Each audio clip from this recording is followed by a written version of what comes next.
Livro Os Mensageiros, de Francisco Cândido Xavier, pelo Espírito André Luiz, editora FEB.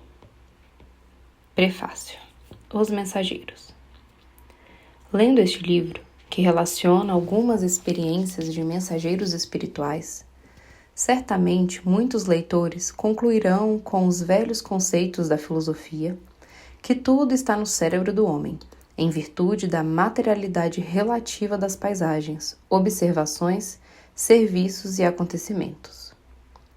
Forçoso é reconhecer, todavia, que o cérebro é o aparelho da razão e que o homem desencarnado, pela simples circunstância da morte física, não penetrou os domínios angélicos, permanecendo diante da própria consciência, lutando por iluminar o raciocínio e preparando-se para a continuidade do aperfeiçoamento noutro campo vibratório. Ninguém pode trair as leis evolutivas. Se um chimpanzé, guindado a um palácio, encontrasse recursos para escrever aos seus irmãos de fase evolucionária, quase não encontraria diferenças fundamentais para relacionar ante o senso dos semelhantes. Daria notícias de uma vida animal aperfeiçoada, e talvez a única zona inacessível às suas possibilidades de definição estivesse justamente na auréola da razão que envolve o espírito humano.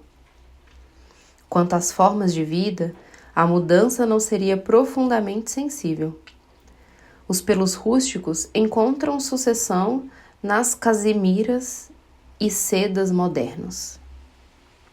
A natureza que cerca o ninho agreste é a mesma que fornece estabilidade à moradia do homem.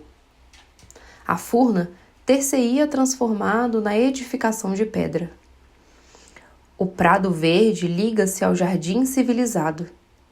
A continuação da espécie apresenta fenômenos quase idênticos.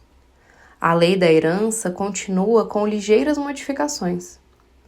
A nutrição demonstra os mesmos trâmites.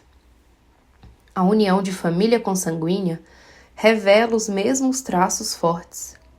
O chimpanzé, desse modo, somente encontraria dificuldade para enumerar os problemas do trabalho, da responsabilidade, da memória enobrecida, do sentimento purificado, da edificação espiritual, enfim, relativa à conquista da razão.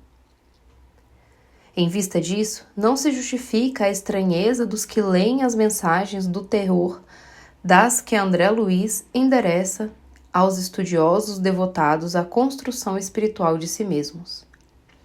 O homem vulgar costuma estimar as expectativas ansiosas, à espera de acontecimentos espetaculares, esquecido de que a natureza não se perturba para satisfazer a pontos de vista da criatura. A morte física não é salto do desequilíbrio, é passo da evolução simplesmente.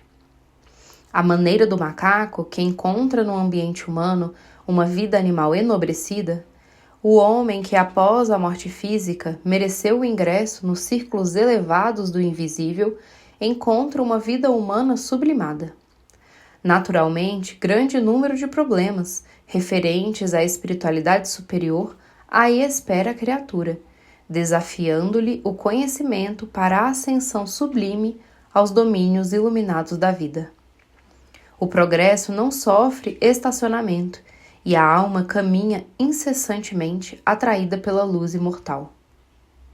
No entanto, o que nos leva a grafar este prefácio singelo não é a conclusão filosófica, mas a necessidade de evidenciar a santa oportunidade de trabalho do leitor amigo nos dias que correm. Felizes os que buscarem na revelação nova o lugar de serviço que lhes compete na terra, consoante a vontade de Deus. O espiritismo cristão não oferece ao homem tão somente o campo de pesquisa e consulta, no qual raros estudiosos conseguem caminhar dignamente, mas muito mais que isso. Revela a oficina de renovação, onde cada consciência de aprendiz deve procurar sua justa integração com a vida mais alta, pelo esforço interior, pela disciplina de si mesma, pelo aperfeiçoamento. Não falta concurso divino ao trabalhador de boa vontade, e quem observar o nobre serviço de um aniceto reconhecerá que não é fácil prestar assistência espiritual aos homens. Trazer a colaboração fraterna dos planos superiores aos espíritos encarnados não é obra mecânica, enquadrada em princípios de menor esforço. Claro, portanto, que para recebê-la, não poderá o homem fugir aos mesmos imperativos. É indispensável lavar o vaso do coração para receber a água viva, abandonar envoltórios inferiores para vestir os trajes nupciais da luz eterna. Entregamos, pois, ao leitor amigo as novas páginas de André Luiz, satisfeitos por cumprir um dever. Constituem o relatório incompleto de uma semana de trabalho espiritual dos mensageiros do bem junto aos homens. E, acima de tudo, mostram a figura de um emissário consciente e benfeitor generoso em Aniceto, destacando as necessidades de ordem moral no quadro de serviço dos que se consagram às atividades nobres da fé. Se procuras, amigo, a luz espiritual, se a animalidade já te cansou o coração, lembra-te de que em espiritualismo a investigação conduzirá sempre ao infinito, tanto no que se refere ao campo infinitesimal como à esfera dos astros distantes, e que só a transformação de ti mesmo, à luz da espiritualidade superior, te facultará acesso às fontes da vida divina.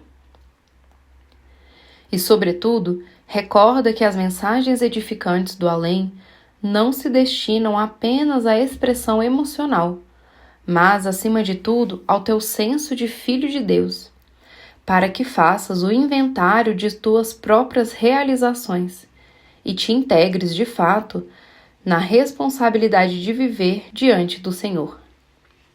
Emmanuel, Pedro Leopoldo, Minas Gerais, 26 de fevereiro de 1944.